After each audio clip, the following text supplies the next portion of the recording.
Greetings, community, and welcome to Entropy in Comics. And my pre-order arrived. It's that time again, and unfortunately, I'm staying on top of this. I tend to end up doing these things about 3 weeks late now, the past 3 months, and I'm trying to get a little bit better on this. My lack of getting a handle on it is one. I'm still ordering a lot of books. Two, I've been a little bit busier than normal, and three, I'm still trying to get over this sickness. So, now that I just made all the uh, reasonings and excuses why I haven't been able to get on top of this stuff, let's go ahead and essentially jump onto this. I want to go ahead and make mention of those of you that cruise on through on the rewind. I greatly appreciate you. Without you, it'd only be half as much fun as it actually is. Now, that stated, also, I am going to try to get a little bit more, how should I say, less tardy, I guess. Let's just put it that way. On this, I do see that in about 2 weeks, I do have a pre-order shipping out. Hopefully, in 3 weeks from now, I'll be able to do one. I do see at the end of the month things are, kind of relaxing out. So, yeah. Hopefully, like I said, and I just finished out my last book from last month.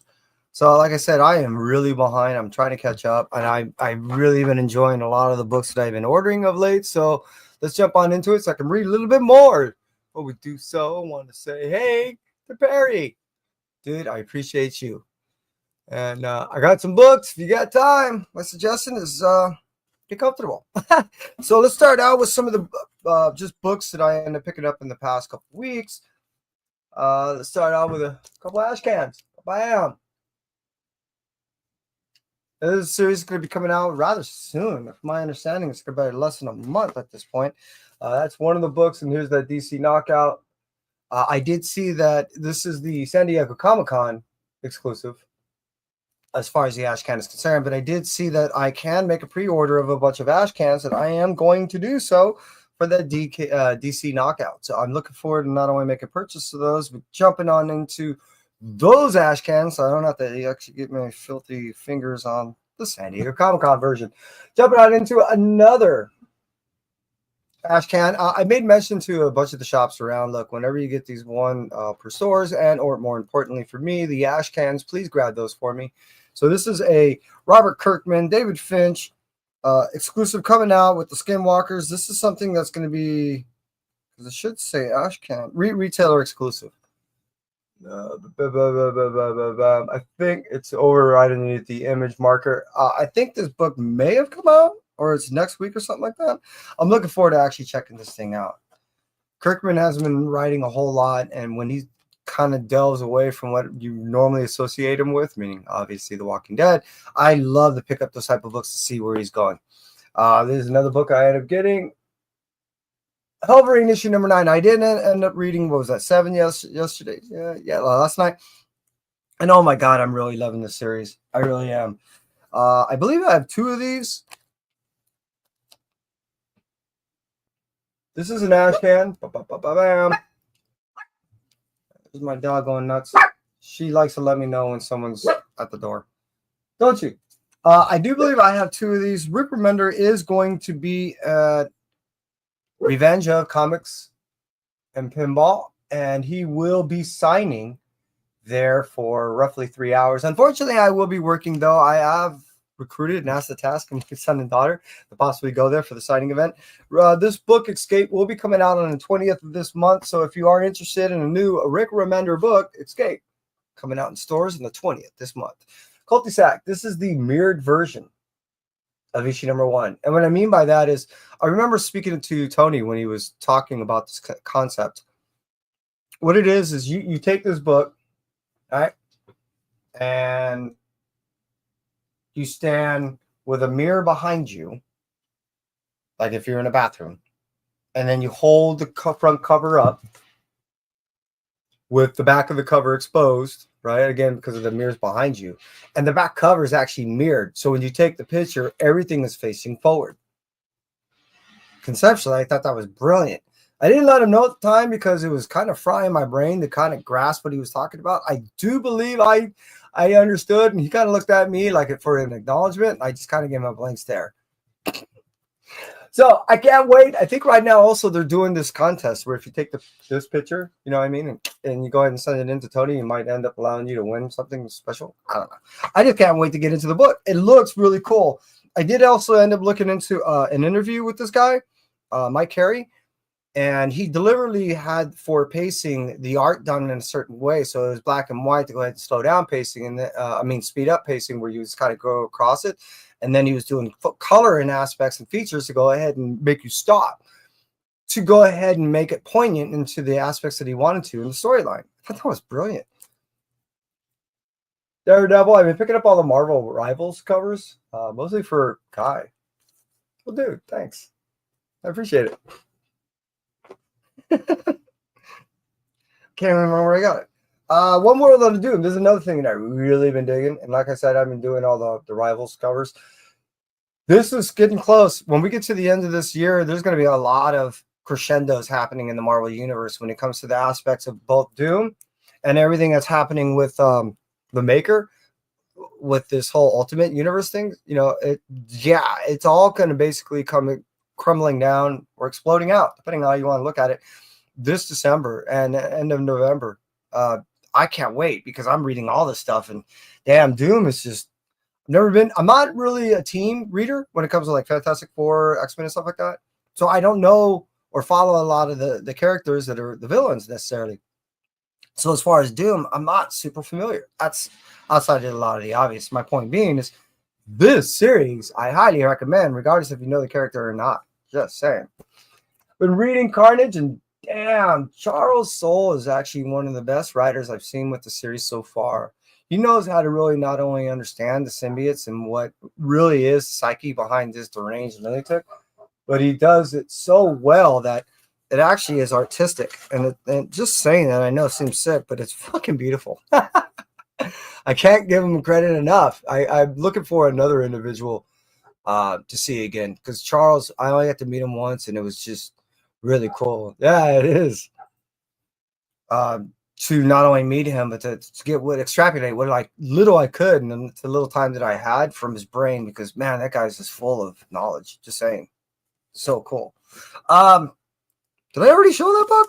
No, I think I have you're out of order. There we go. So I've been doing the Jeff books. Cute as hell. I'm just saying, anybody that's really into something, that go ahead and break up what you normally associate with whatever stories you're doing, do Jeff. And when you're done, give it to a kid. Just saying. So I end up getting that one, and then Shadow variant 150. Bam. This is really cool. The art on it's cool. And then when you read the story, which is there's not a whole lot of reading in there, it's really awesome. David Pepos is really locked in on my childhood. He's writing Speed Racer, he's writing Captain Planet, and he's writing Space Ghost. And those are major aspects of my childhood as far as growing up, and some of the cartoons that were part of the foundation in which that I have in these memory banks here. So it is a standard reason there was no way I'm going to end up passing up. End up getting this stuff. Now I also had it on pre-order too, so this was actually what I ended up doing as a pickup. So I not only read this thing, which was flipping awesome, and this is a classic stuff from the day, but yeah, he brings it up to a modern time and does not forget the foundation in which this cartoon, you know, stood on, the actual storyline, and it just does it full honor, in my opinion. This is another must read for those of you that are definitely over 40. And for those of you that are not familiar with the character at all, being that you're walking into it blind, you might be something that you really enjoy, being that you have no premeditated expectations whatsoever. It's freaking awesome. So just saying. All right, Fantastic Four. I just got through saying I don't even do team books, and here I got a Fantastic Four book. The reason why is I'm doing all the Rivals. All right, I may even read it, but I'm just saying I'm not. God damn it, just threw my foot right in my mouth, didn't I? All right, Gwenpool, issue number 1. Second print. Come on, second print. Anyways, this has really been good. I just read issue number 2 last night. I can't say enough. Was it Landy or so? Oh, Scott is doing this writing, and yeah, I really like storylines that go ahead and tug at heartstrings. And when you go ahead and do that with something that is usually a superhero type storyline or something that's it's cool. And I knew it was going to be difficult to bring that character out, Gwenpool. It's hard to bring a character like that back for so many years, but they did it so well that I can't wait to get in issue number 3. Marvel Zero. I have no idea. I know I end up buying it for a reason, but we'll see. Captain America. I got this because it was Arrivals. Not really reading the whole, but I probably more than likely will give it a shot. I do know that I end up ordering issue number 2 because every once in a while my pre-order place, they mess up. And what I mean by that is sometimes they'll actually offer their ratio variants. I mean, like high ratio variants for the same price as their regular books. So I end up getting like 2 of the books that I thought one was that was a mistake that they put on, but it wasn't. So I end up it's a wash on that one. But the other one, I'm going to get a 150 on the Captain America for $2.39. I'm well, brother. How you doing? Doing good. So that's why I also like doing the pre-order things because I do count on that people are flawed, and I'm hoping to capitalize that when I can. A lot of times they'll charge back and say, "Look, that it wasn't offered to you," but this time I think I'm going to get away with it. All right, as I made mention before, I'm doing the whole Doom thing, like all of it. And if I can go ahead and get a Strange Academy book, especially when it's associated with a book that I've already been reading and enjoying, I'm going to do it. So Doom Academy has not only been good, but it's been a welcome storyline, being that I've been missing anything associated with Strange Academy. So yeah, can't wait to get in this one because that finalizes that storyline. And then Doctor Strange of Asgard.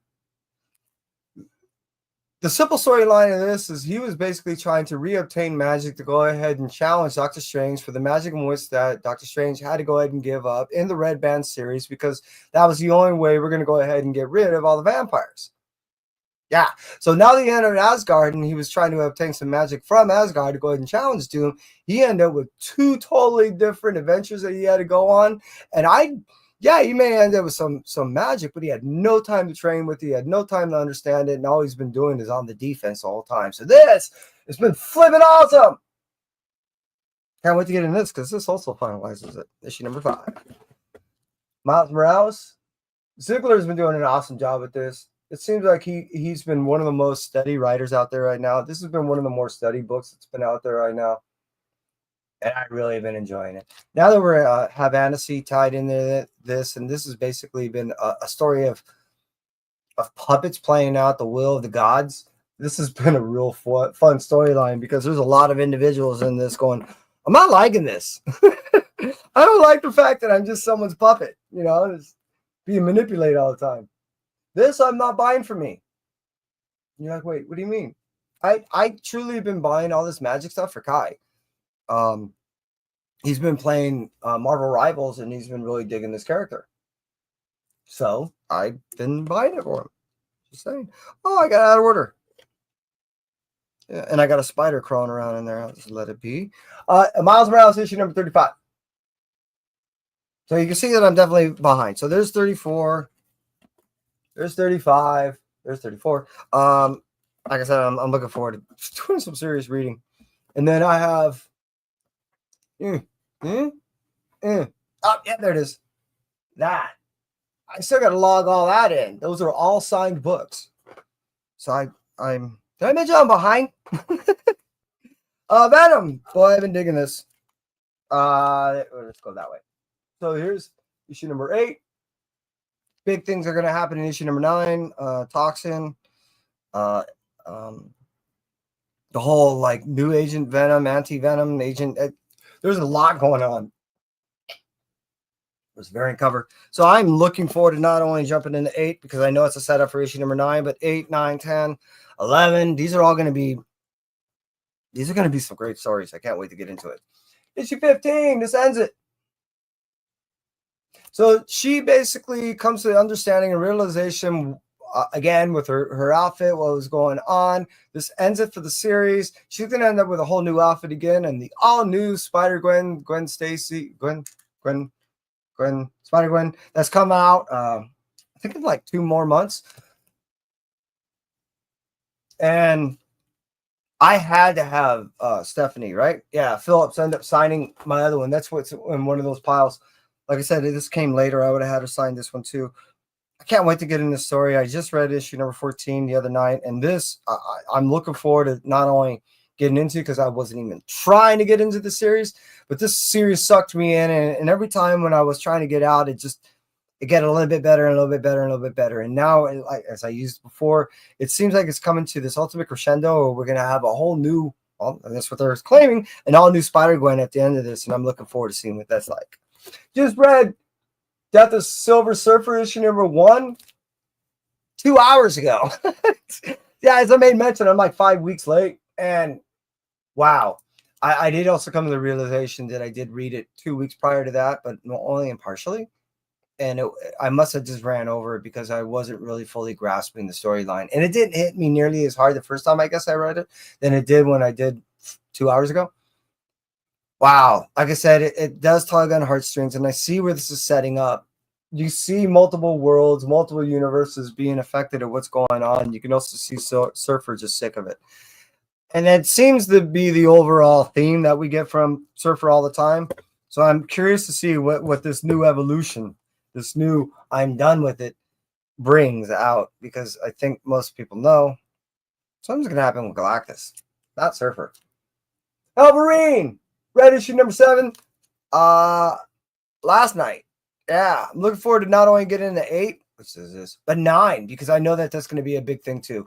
This has been a really cool series. Anyone that's a fan of a Hulk series, a Ghost Rider series, I definitely recommend this. This is definitely that beautiful hybrid, and it's just been flipping awesome. Got a couple, actually. Got 2 of the issue number 1, 8, cover A, and then I got a cover B, right? Or was it C? Yeah, C. Because, check that out. That's badass. Just laughing at him. What we're getting at is basically, which we already knew, that Project Hellfire type thing, or whatever it's called, something like that. We knew that they were piecing together him, and we knew it wasn't, it was all for nefarious reasons. So I'm looking forward to how that turns out, and we know that Ghost Rider can't do this alone. So my hope is we're going to get a couple other Spirits of Vengeance, which in 2 months are going to be Spirits of Violence, come out and now save the day. I'm looking forward to seeing how that turns out. Here we go. I read this last night too. So not this one in particular. This is issue number 25 of Thor. Even a god can die. This is the second time that we've seen Loki stab somebody in the back. Once it was a facade in the sense of what was transpiring, and the dagger snapped. Separate storyline now with this. And we've been on this misadventure ever since. I'm not going to get there or reveal what I'm talking about in sense that storyline. But what I'm getting at is, even in this issue 24, no spoilers here. This is, like I said, 5 weeks late. He just stabbed his own brother in the back with a spear. No, arrow that has part of the fabric of eternity into it. I don't know if these guys are talking to one another as far as these writers are concerned, because these are Ewing and the other guy that's writing are totally different people. But the fact that how it transpired in the identical way in which that it did just blew me away when I ended up reading last night. I can't wait to get into this just for that very reason. So I'm curious, because you end up seeing that there's going to be more eternity stuff tied into this. So this is really ramping up to be good. We're getting basically, instead of the Immortal Thor, wouldn't be surprised if they call it new, but I believe it's just called Thor, coming out in about 2 months. I've been getting all this whole Godzilla versus stuff. So here we are with the one with Thor. And I think there's another one with Thor, right? Huh? Yeah. So here's cover A, which is just flipping awesome. And then I believe it's D. I just like that classic cruising through Tokyo look. So cool. I'm such a nerdy nerd on when it comes to freaking Godzilla. And really, my understanding is Godzilla is trying to make us stay inside the Marvel Universe and put is just recreate his establishment in it. And integrate it a little bit more, I think. So that's why they're having him with all these characters. And then I'm curious how it's going to work out down the road. Hulk! Ever since this character has been introduced, can't remember her name right now. Anyway, she's right here. Way back when, and probably issue 8 or 9, it really warmed my heart because he had an individual that has no real tie-in to Hulk or Banner, and all of a sudden Hulk basically fell in love with her, decided that he was going to give his life for her, and then she's now cursed with this lichen skin, and she's trying to navigate her way. They're both being tracked down, and now there's going to be this ultimate battle. And it's just so cool, man. Charlie, isn't that her name? I think it's Charlie. And yeah, it's been so cool. I guess that's really what's been doing it for me, is not only is it's giving those undertones of what we all enjoy about a good Hulk story, of that horror, but it's been a warmth behind it too. So you have these undertones and something behind it. And so it's just making everything warm and fuzzy and very horrific all tied into one. It's just awesome. Amazing Spider-Man 7. This character, was that Hellgate or whatever? I can't wait to get into more. I know so little in the fact that Spider-Man couldn't even react in time. That blew me away. So, yeah, I can't wait to get into this. This one is weird because I think we're going to be on a hiatus for a bit. And what I mean by that is I buy all the Spider-Boy and I buy a heavy amount, but I have not seen this final issue. I have not seen any solicitations coming out for a while. So I don't know what's going on. I am concerned, I have to admit. But this has been one of my most favorite series of all. Those of you that have been watching the show definitely know I'm a massive Spider-Boy fan. Dude, appreciate you being here. You want to see something wild? Check this one out. And what I mean by that is this Spider-Boy cover spells out Spider-Boy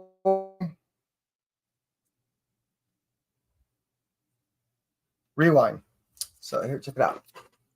So we're going to start right here, and you see the SP, I, all right, D, all right, E. See right there? See the R in the coffee shop window? So that's Spider. Underneath the E, see the word boy. All right, Spider Boy. And then you use the R again, I believe. There's an R. Oh, no, I'm wrong. So Spider, and then you use that, and then the W right there. See the W? It's supposed to be return, but they cross it out and then rewind. So they are suggesting that, yes, Spider-Boy is going to, come back, but I can't get enough. So in the meantime, unfortunately, I'm going to have to just make do with this last issue. And when it comes time, which I didn't get to actually ask Dan Slott when I last saw him, I try to inquire with Dan Slott and go, dude, so when should we expect another series? But in the meantime, what I'm going to end up reading, which I end up enjoying so much, is the Spider-Girl.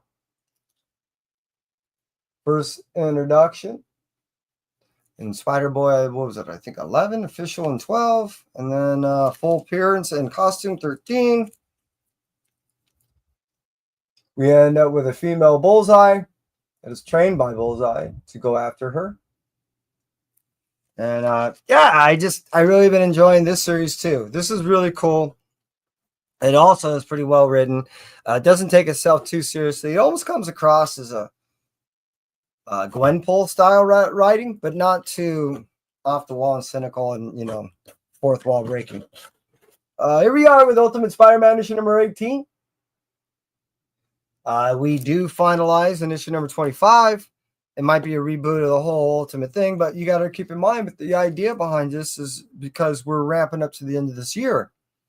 And when we get Maker released, that's what all this was about. We're getting all these separate stories that tie into the Ultimate, and for lack of a better term, storyline is going to end up coming out, which we still end up getting like another 3 to 6 series of issues coming out after that. So it's definitely going to go into the early portions of summer of next year. That will still continue, but as far as in this form of Ultimate, it will not. The Incursion issue number 2. Can't wait to get into that. That's a further expansion of more spider stuff, and we get Miles in that. So I just can't wait.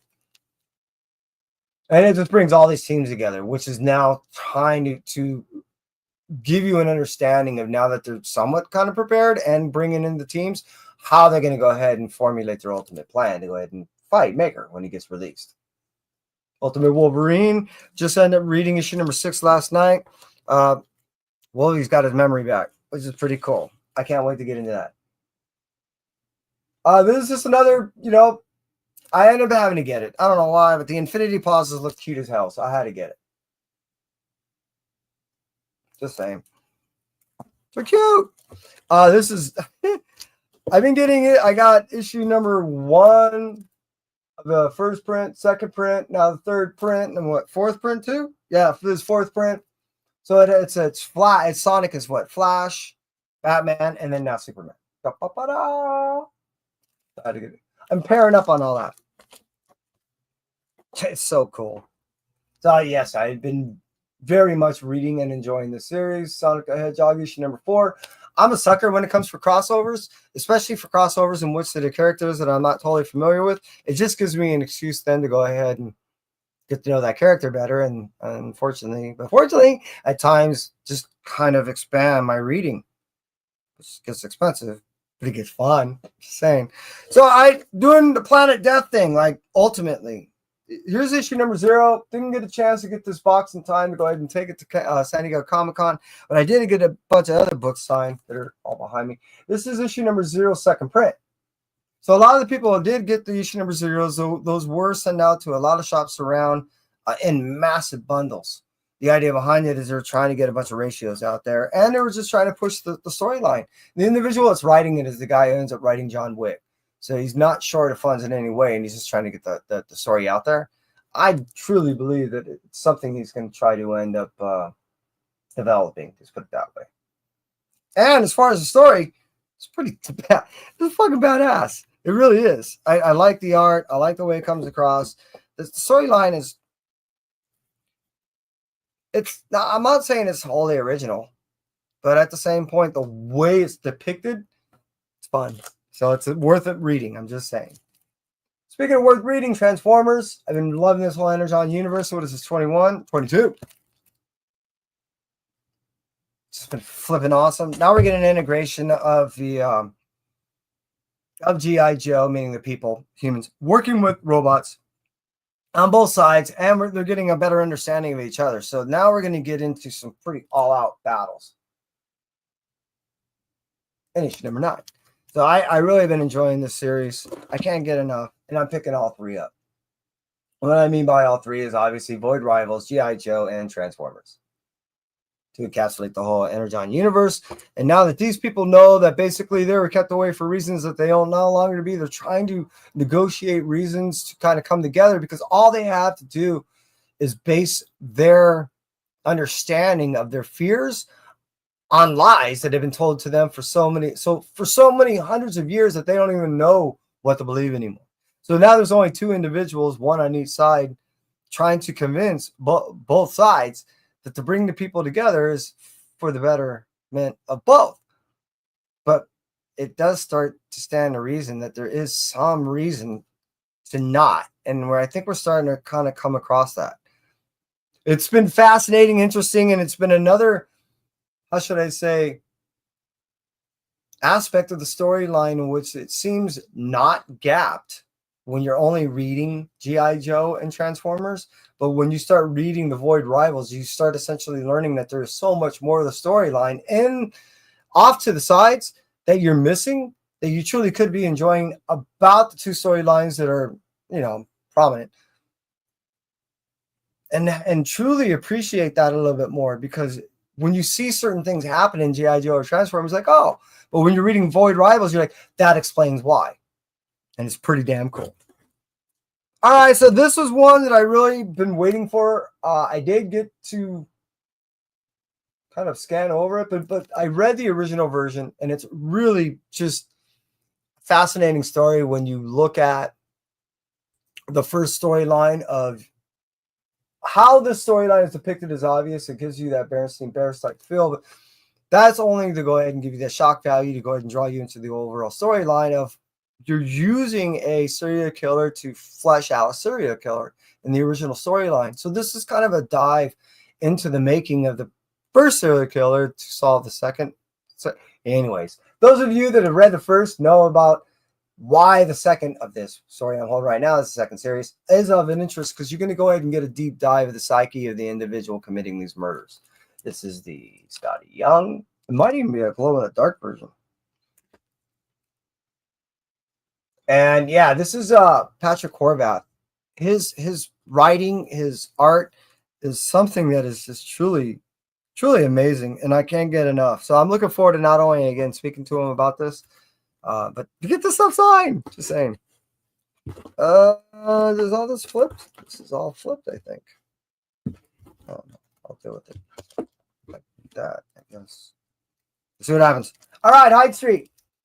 For fans of Tales of the Dark, Twilight Zone, yeah, all that type of old one-off style storylines, this is a must. This is a story of when you are not necessarily a good person, you may end up on Hyde Street. And there you're essentially kind of judged. You're given an option. The option may be decreased in percentage depending on who you're dealing with as far as characters, to basically make the right choice. You make the wrong choice, well, your soul's harvested. Where it goes from there, who knows? But Hyde Street is the ultimate place that basically you end up learning a lot about yourself and in a way that you don't want to know. So the characters in which it are really gnarly and fascinating. I really, truly love this. This is one of those things that I'd like to see developed. I talked to Jeff Johns about a lot of his stuff.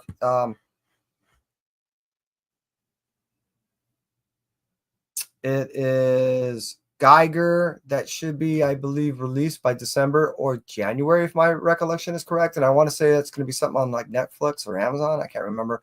He has been working directly in with these people, and they have been respecting his opinions, which has been nice, because you're going to get something that's a little more continuous to the original storyline that he developed.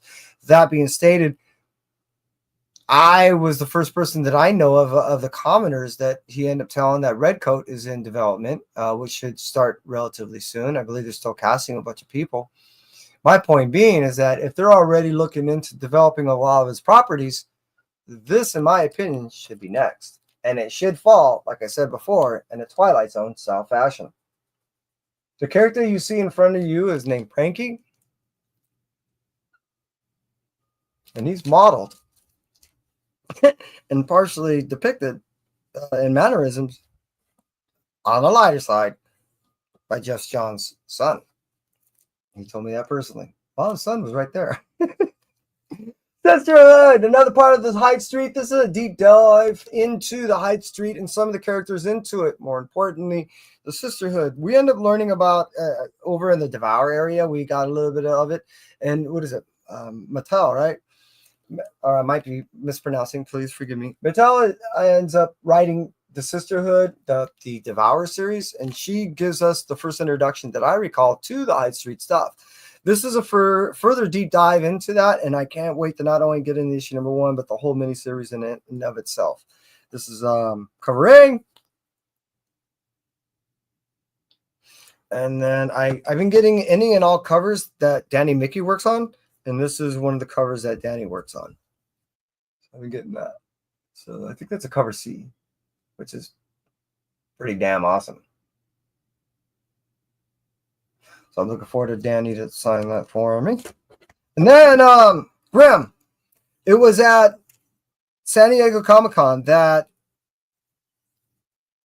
Stephanie Phillips on her panel announced that she is going to finalize Grimm on issue number 25. Now, what she ended up writing or stating, I should say, on that post when she ended up writing it onto her, I think it was Instagram page, was that she is finalizing Grimm, this is issue number 23, on issue number 25, and says that that's it for now and forever for the comic. Wink, wink. That's what she stated. So I'm hoping that this series is in development. I've been reading it ever since day one. I've been loving it ever since day one. If you do follow me You'll know that I end up putting up shorts. Today's short I end up putting on was Grimm, issue number 1. She signed for me at the San Diego Comic-Con, and I just love this series. It's kind of bittersweet to see it end, though I do get it, and I can't wait to get into it. So I'm just saying. Issue number 5 was quite the wait. I Lie, Popeye, issue number 5. The reintroduction of this character and the way that they really did, I believe it brought it up to not only modern times, but allows anybody that's going to jump into the series outside of those that know the classical tale of Popeye, I truly believe will enjoy the series for what it is. I think the only people that will really be offended in any way are super hardcore traditionalists of the Popeye character. Outside of saying that, I've yet to hear anybody say anything negative about the series yet. I not only bought the cover A, but I've been getting these video game variants, and they do that on issue number 4 and now issue number 5. So, I mean, this is just freaking classic. Super classic. For a super classic character. Just saying. Oop, did that backwards. And then, Redcoat, as I made mention before. I love the series. I can't get enough. This is one of my favorite series. Jeff Johns did ask me of the series that he's writing what is my favorite. That was very difficult, as I made mention. Geiger to him is ultimately my favorite because it was the first introduction to the Ghost Machine universe. As you can see, I'm just a massive fan. But the point of this series and what I feel is so cool about the series in particular is it starts out the same on page 1, the introduction of the character, and tells you of who he is, his flaws, and his ultimate goal, essentially, where he's at right now in his life. And the story just slowly progresses from there. Really cool. I like that. I'm a sucker for some type of introduction like that, I guess. And as the series has been developing, I've been developing a deeper fondness for the character as I've been watching him grow through the series. Really cool. I mean, the concept of that is just sucks me in. I'm just saying. Teenage Mutant Ninja Turtles, issue number 10. I could be mistaken, but it almost looked like Jason Aaron's going to end up finalizing it this coming soon in the next couple months. And there's going to be a new writer. I don't know how much I like about that. Just saying. Mummy and its daddy. I've really been enjoying the series of all these classic stories. It's retelling to where they make the monsters, they humanize these monsters so they're not so foreign. There's someone that you can show empathy and compassion for. It's been allowing me to really want to read some of these classics over again because of how they were originally depicted in those original storylines of these classic tales. They were always depicted as monsters. So there were all these foreign things that you would easily hate. But as in tales that we've been getting from these what do they call it? Universal? Yeah, universal monsters that we've been getting with a mummy, we get Creature from Black Lagoon, and all these other stories that we've been getting. The Frankenstein. The cool thing is that they've been humanizing these monsters to where we know where their origins come from. So every time we see something negative happen to them, we feel for them. We understand that they're just victim of circumstance, which has been really bringing a novel approach to these characters, and I've been really enjoying it. Now, this is the whole Space Quest thing. Really, what this is, second volume of Johnny Quest. It also involves Space Ghost, but this is not. It is a crossover, but think of it as it's a primary storyline that involves another character. So this is the second volume of Johnny Quest. It's just referred to as Space Quest. So Joe Casey's writing in this. I dig Joe's work. I don't believe he receives enough accolades for the stuff that he does. He's also been working with Rob Liefeld on the reintroduction of the Youngblood that's been out there of late. So, yeah, he's been getting busier, and I really have been glad about that. Pharaoh issue number 14 is another one of my more favorite series that has been ongoing. And, yeah, when you go ahead and you give us this Walking Dead depicted in this cartoon, a little, Aristocat fashion, and the gravity in which that these individuals continuously to face, it's driving me up the goddamn wall. It's making me a nervous wreck. Every time these cats come across anything, I'm just flipping out. So I not only got issue 14, but they did make a offer for like a issue number 1 on the cover, on the blank covers. I love my blank covers, and I also know that Tony, many a times when it comes to his blank covers of his works and all that, many times, especially when it just comes out brand new, he'll do sketches for free. So I'll keep this, and maybe, because I know he won't do it for free at this late in the game, I can think of something nice to throw on there, and maybe he'll do a nice sketch for me down the line. Let's put this on. I guess I can put it there. All right, we're getting almost there, people. Speaking of Tony, here's another storyline that finalizes right here. Originally, this was supposed to be a 12-issue maxi series, but they end up renegotiating a series between Tony and Actual Boom Studios into a 10-issue series. The deal was essentially is if he can go ahead and sell enough number 1s, they would go ahead and give him the whole deal as promised. It's a 12-issue series. He did make his numbers. They reneged. I'm calling them out. Just saying. They renegotiated, and they end up doing this 10-issue series. The cool thing is this book does not feel rushed. This book is just an amazing adventure. It is a hybrid between like a Roger Rabbit, style story, and God, I almost want to say Home Alone. But I really been digging this thing, and the understanding and evolution of this character, and some of the fingers that are pointed out on some of the evil sides of cartoon work are just it's actually kind of brilliant, because you end up seeing that there is a direct comment that's trying to be made, but indirectly. Yeah, let's go with that. Seasons. This is another book that Rick's been writing. As I made mention way down in there, he's coming out with a book on the 20th. There's a book that has been out for a little bit. Seasons, I want to say 5. Yeah, issue number 5. I've just recently read issue number 4. It took me 3 solid issues to get through to actually start to enjoy. The last issue of 3, I was like, okay, this is getting good. Issue 4 floored me. I was just enraptured by what was going on. I'm like, what did I miss in the first 3 issues that makes this one so much better than all the other? So I can't wait to get into issue number 5 for the just the reason of how much I enjoyed issue number 3, the ending of 3 and 4, I should say. Yeah, I did. It got me. As I made mention, I've been picking up the Youngblood stuff. This has been relaunched. I want to say someone got in Rob Liefeld's ear and told him, "Hey, did you realize that Youngblood is in?" I want to say it was something like issue 89 or 91 or something around there in Legacy. Don't you want to hit 100? And Rob's like, yeah, actually, that would be kind of cool. So that's why he's doing all this Youngblood stuff and re-releasing them. It allows him to go ahead and bump up on the Legacy number. I don't see a Legacy number anywhere. I actually looked inside, if I recall. Where my paperwork is. There's my paper. And I'm curious of where we're at, because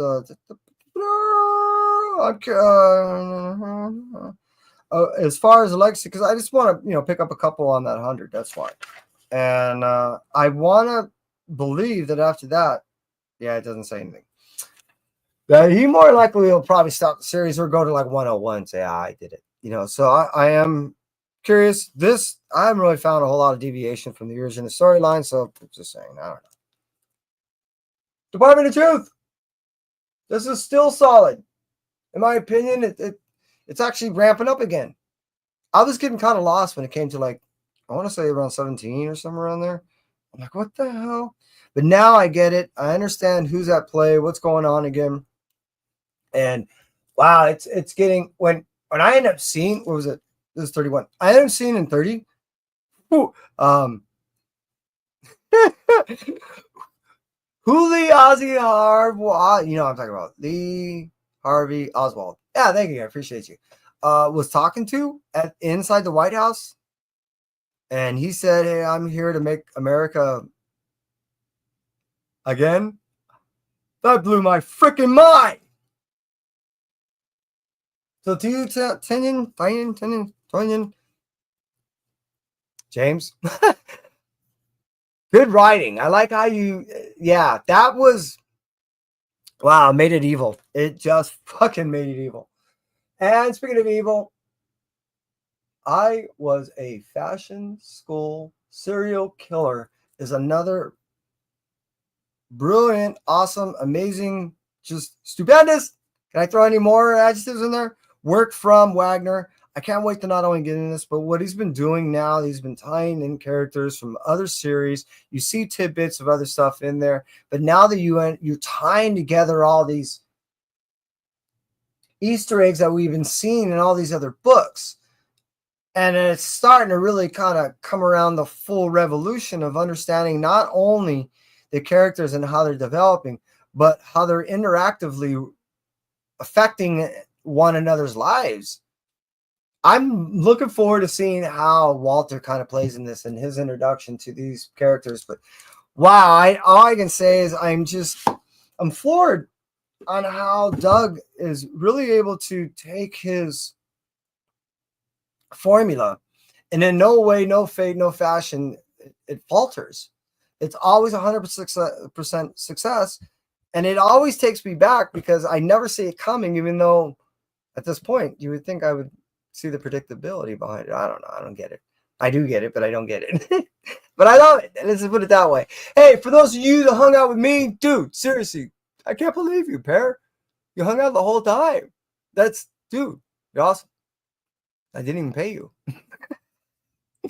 And to you, Dad of WoW, all I can say is, wow, Dad. I appreciate you being here. Not quite certain who you are, but if you hung out with me all the way through, I appreciate you. Just saying. If you like what you saw, it's actually that little thumb. And if you haven't already and you do, like I said, hung out and you're not already subscribed, make the consideration. I appreciate it. And that's it for me. To all of you that hang out with me, I greatly appreciate you. And until next time, you stay well. Take care.